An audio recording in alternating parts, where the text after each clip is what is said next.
Hello everyone! Today I am going to be giving you my April wrap-up. Again, I'm super late with my wrap-up.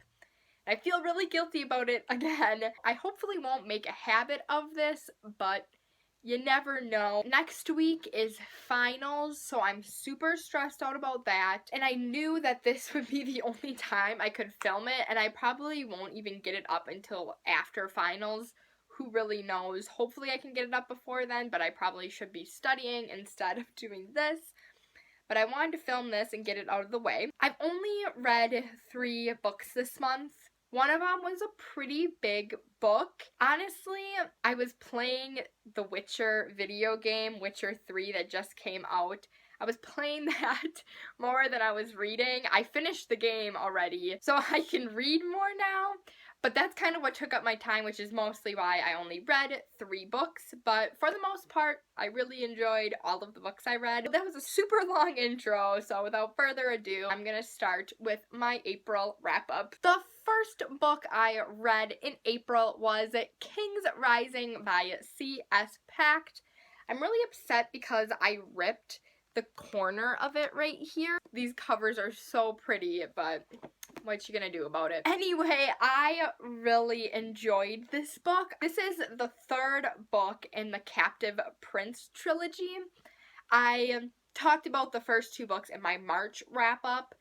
I don't know if I'm going to have a full series review on these books. I wanted to, but I read them a while ago, so I don't know if I'm really going to remember everything that happened in them that I wanted to talk about. So I may or may not have like a full review on all 3 of these books. I loved this book so much. I gave it a 5 out of 5 stars. It was so good. First book of this trilogy is really hard to read. It's still good, but there was a lot of parts that I just couldn't read because it was too uncomfortable. But the second and third book, they just kept on getting better after that. And the third book was everything I wanted. It was such a good finale. I love Laurent and Damon's relationship. It's just built so nicely and it's so good. And I do recommend reading it. If you can get past the first book, you definitely just finish out the series because it's incredible. I love this one so much and I just love these characters. Even now, I still think about these characters occasionally and it's very good. Like I said, the relationship in this book is so slow burning. I did have a little bit of a problem with the end of this book though. It seemed too rushed, and I'm not going to say too much else because I don't want to spoil anything, but the ending kind of was disappointing, but it was still a good wrap up to the end of the trilogy, if that makes sense. I still liked it, but I wish the last scene would have been a little more fleshed out, but other than that, it was a very good book. The next book I read in April was The Glittering Court by Rochelle Mead. This book is about a girl named Adelaide, and she is a countess, and she is going to be forced into an arranged marriage that she does not want.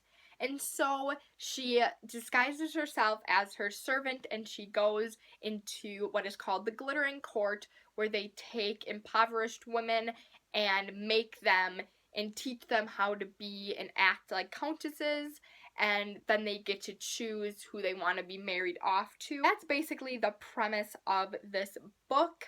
I do have a full-length review of this book, which I will link down below if you want to hear more of my thoughts. I did not really enjoy this one. I gave it a 2 out of 5 stars, maybe a 2.5 out of 5 stars, but probably not because I really just did not like it.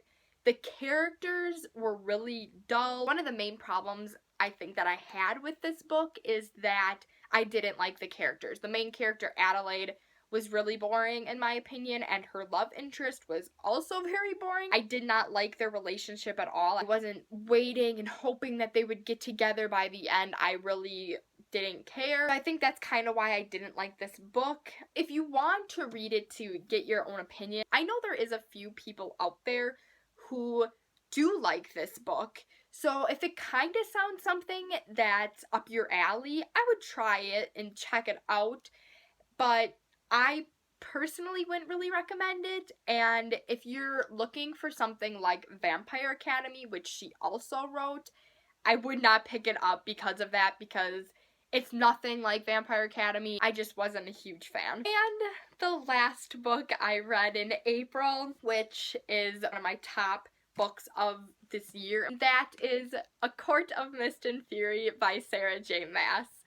Even just saying the title makes me really, really excited about this book. I haven't read anything in probably 3 or 4 days just because I've had such a book hangover after this book. I just want to reread this, but I can't because I have so many other books I need to read first. Of course, I gave this book a 5 out of 5 stars. This is the second book to the A Court of Mist and Fury trilogy, and if you liked A Court of Thorns and Roses, this one is so much better. This one outshines A Court of Thorns and Roses so much. I do have a 32-minute review on this book, which I will also leave down below if you want to check it out and hear all of my thoughts.